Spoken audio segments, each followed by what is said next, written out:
تاریخ گواہ ہے کہ گجر قوم کا تمدن اور ادب اپنی نوعیت میں مخصوص مقام رکھتا ہے۔ جموں کشمیر میں گجر قوم مختلف علاقوں میں مقیم ہے، جس کی وجہ سے علاقائی زبانوں، علاقائی رسم و رواج، علاقائی تمدن کا اثر نظر آتا ہے۔ میں اس موقع پر گجروں کے روایتی زیورات پہ ہی روشنی ڈالنے کی کوشش کروں گی۔ بدلتے دور کے ساتھ ساتھ زیورات میں بھی بہت ساری تبدیلیاں رونما ہوئی ہیں۔ زیور جسے ہم گوجری میں گہنا یا ٹون کہتے ہیں، ان میں سے ہم لونگ کی اگر بات کریں جسے عورتیں ناک میں ڈالتی ہیں، یہ لونگ کافی بڑا ہوتا ہے، یہ ماسا سے لے کر تولا یا اس سے بھی زیادہ تک کا ہوتا ہے، یہ بالکل گول ہوتا ہے اور پورا سونے کا ہی ہوتا ہے، اس کے اوپر سونے کا ہی ڈیزائن بنا ہوتا ہے، اس کے درمیان ایک موتی جسے گوجری میں منکا یا تھیوا کہتے ہیں یہ لگا ہوتا ہے، یہ زیادہ تر لال رنگ کا ہوتا ہے، اس کے کناروں پر چھوٹی چھوٹی کنگریاں بنی ہوتی ہیں جس سے یہ دیکھنے میں بہت ہی خوبصورت لگتا ہے۔ اس کے بعد لونگ کے بعد جو گوجری رسم رواج میں سیری کا نام آتا ہے، شاید ہی کچھ لوگوں نے اس کا سنا ہوگا، یہ بہت پرانا رواج چلاتا آ رہا ہے جو بہت ہی اہم ہے۔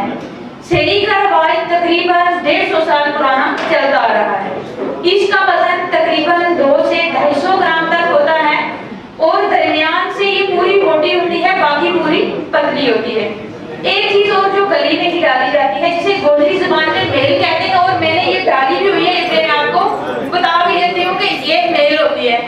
میکسیمم اس میں چاندی کے سکے لگے ہوتے ہیں۔ اب بات کریں گے ہم گانے کی، جسے جدید دور نے مختلف ڈیزائن دے کر ہار کا نام دے دیا ہے۔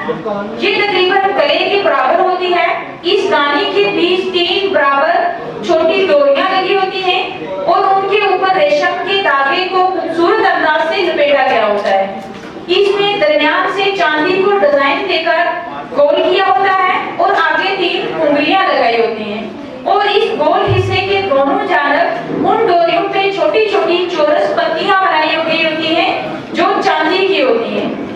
جو دیکھنے میں بہت ہی خوبصورت لگتی ہیں۔ ایسے ہی گوجری رواج کے مطابق کنگن ہوا کرتے ہیں،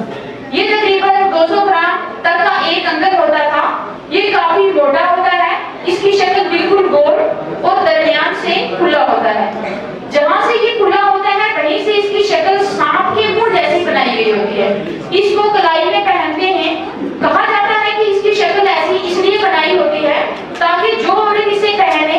وہ خود کو دلیر اور بہادر سمجھے۔ اس کے بعد آتی ہے انگوٹھی، جسے ہم گوجری زبان میں چھاپ بھی کہتے ہیں۔ گوجری رسم و رواج کے مطابق یہ ہمیشہ شادی بیاہ پہ ان کی جوڑی جو ہے وہ لی جاتی ہے۔ اس انگوٹھی یا چھاپ کے درمیان ایک تھیوا لگا ہوتا ہے اور تھیوے کے دونوں جانب 2 کنگریاں لگی ہوتی ہیں، یہ ایک انگوٹھی میں یعنی کہ ایک انگوٹھی میں 4 کنگریاں لگی ہوتی ہیں جو ہمیشہ شادی بیاہ پہ ہی کی جاتی ہیں۔